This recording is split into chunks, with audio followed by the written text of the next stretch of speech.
जय हिंद, नमस्कार। मैं कुमार ने एक बार फिर स्वागत करता हूं। इस समय हमारे साथ बातचीत करने के लिए मौजूद हैं पीडीए के प्रभारी और समाजवादी पार्टी के नेता महेश कश्यप जी हैं। सर, बहुत बहुत स्वागत है चैनल में। सर, बहुत धन्यवाद आपका। सर, लोधी समाज नाराज है कि राष्ट्रीय अध्यक्ष जी आए और स्वामी जी का अपमान करके चले गए। स्वामी जी के यहाँ नहीं गए हैं, पर्सनल किसी के घर में चले गए हैं। तो इसके बारे में क्या कहना चाहेंगे, क्योंकि लोधी समाज नाराज भी है। तो इसके बारे में आप क्या कहना चाहेंगे?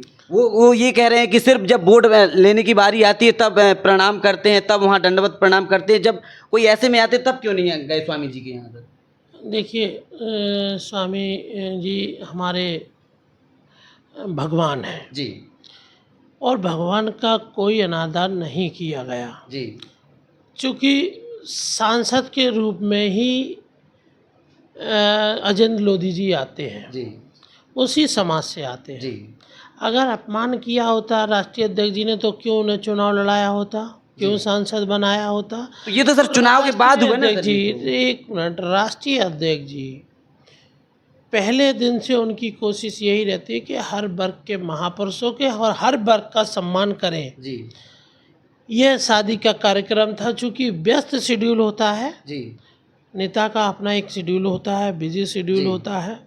आपने देखा होगा, चाहे लोधी अवंतीबाई हो जी, या ब्रह्मानंद जी हों, हमारे जो महापुरुषों हैं विशेष रूप से किसी भी वर्ग के, जी, और विशेष रूप से पिछड़े, दलित, जी, अल्पसंख्यक समाज के, इस वर्ग के लोगों को ये कहना भी नहीं चाहिए, और हम बहुत जिम्मेदारी से ये कह सकते हैं कि राष्ट्रीय अध्यक्ष जी जितना सम्मान हर वर्ग का करते हैं, भारतीय जनता पार्टी नहीं करती। भारतीय जनता पार्टी के लोग क्या करते हैं? आपके जात का एक मुखौटा बना देते हैं। क्या उससे संपूर्ण समाज का भला हो सकता है? आज लोगों को व्यवस्था होना चाहिए कि कैसे अच्छी शिक्षा, अच्छा रोज़गार, अच्छी दवाई और उचित रोज़गार मिल जाए।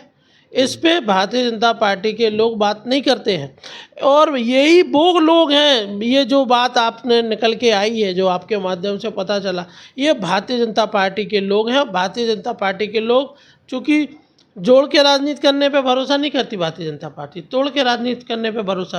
अंग्रेज़ों के वंशज है ना, हालांकि अंग्रेज़ों के लोग हैं, तो अंग्रेज़ों ने जो फार्मूला अपनाया था, फूट डालो राज करो, वही कर रही है।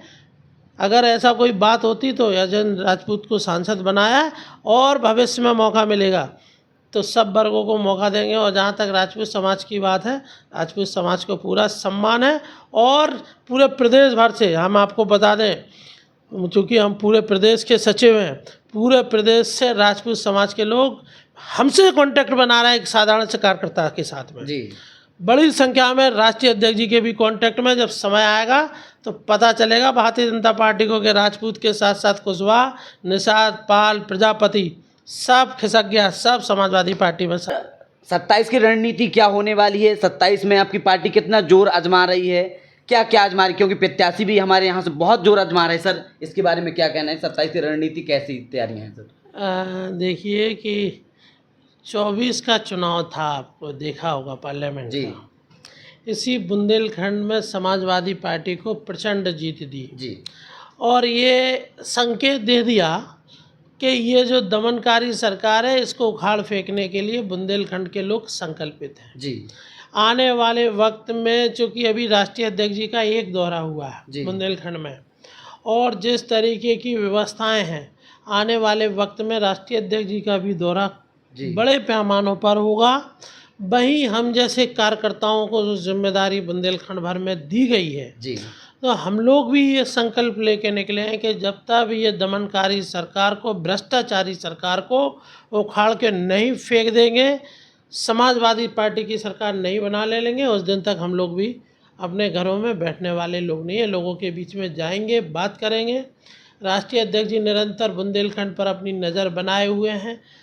जिस तरीके से बुंदेलखंड के लोगों ने साथ दिया, हालांकि हम लोग केंद्र में अगर सरकार बना ली होती, क्योंकि बहुमत की सरकार तो भारतीय जनता पार्टी की नहीं है, लेकिन अगर हम लोग केंद्र में सरकार बना गए होते तो हमारे जो 3 सांसद यहाँ से जीते हैं जी, तो हम आज आपसे बहुत भरोसे के साथ कह सकते हैं कि इस उत्तर प्रदेश की तस्वीर और तकदीर भी बदल गई होती।